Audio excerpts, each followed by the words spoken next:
د پاکستان سفیر له لوري د افغانستان په چارو کې مداخله او یو شمیر مشکوکې کړنې افغانان په غوسه کړي او کابل کې د سفارت د تړلو غوښتنې کوي.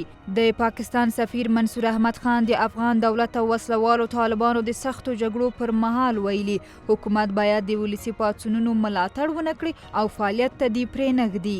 هغه همداراز په کابل کې پخوانیو جهادي قومندانانو او جنګ سالارانو سره لیدنې پیل کړي چې د چارو کارپوهان او یو شمیر سیاسي فعالان په دې حساس وخت کې د نوموړي فعالیتونه مشکوک او د افغانستان په تاوان ګڼي. په ورته وخت کې د پاکستان جمهور رئیس د دې پر ځای چې خپل سیال افغان ولسمشر محمد اشرف غني ته نیکې هیلې څرګندې کړې د وسلوالو طالبانو د بري لپاره یې دعا کړې او هغه خپل دوستان یاد کړي.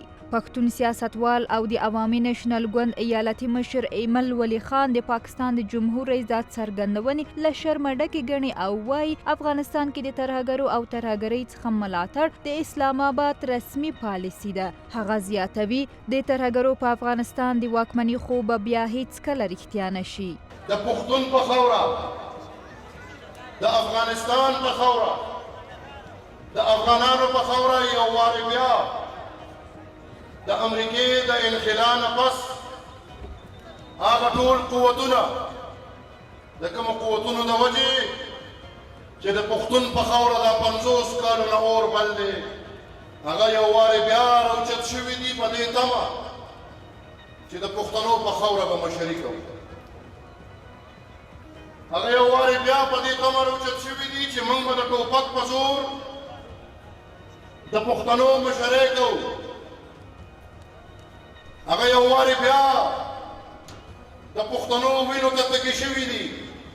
د چارو یو شمیر کارپوهان وایي افغان حکومت باید د پاکستان سفارت هر حرکت تر څار لاندې ونیسي او سفیر ته د اجازه ورنکړي چې په خپل سري ډول هر کس و ناکس سره لیدنې وکړي. دوی وایي د ولسي پاڅون کوونکو په اړه د پاکستان د سفیر څرګندونې د افغانستان په کورنیو چارو کې مداخله ده چې باید په سزا کې منصور احمد خان له کابل څخه وشړل شي. پاکستان خو ښکاره مداخلې کوي او د دې مداخلې مخنیوی افغانستان ته حکومت پکار دی چې په ډیپلوماټیک بڼه باندې مخته ویسي او د حل لارې وباسي. او بل خبر دی دغه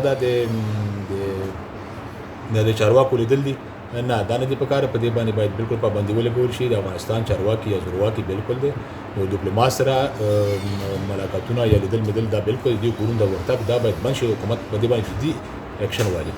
په ټولنیزو رسنیو کې هم ګڼ شمیر افغانانو کمپاین پیل کړی چې کابل کې د پاکستان سفارت باید وتړل شي ځکه اسلام آباد د افغانستان دښمن دی او سفیر هم په سپینې سترګۍ د افغان جګړې اور ته لمن وهي.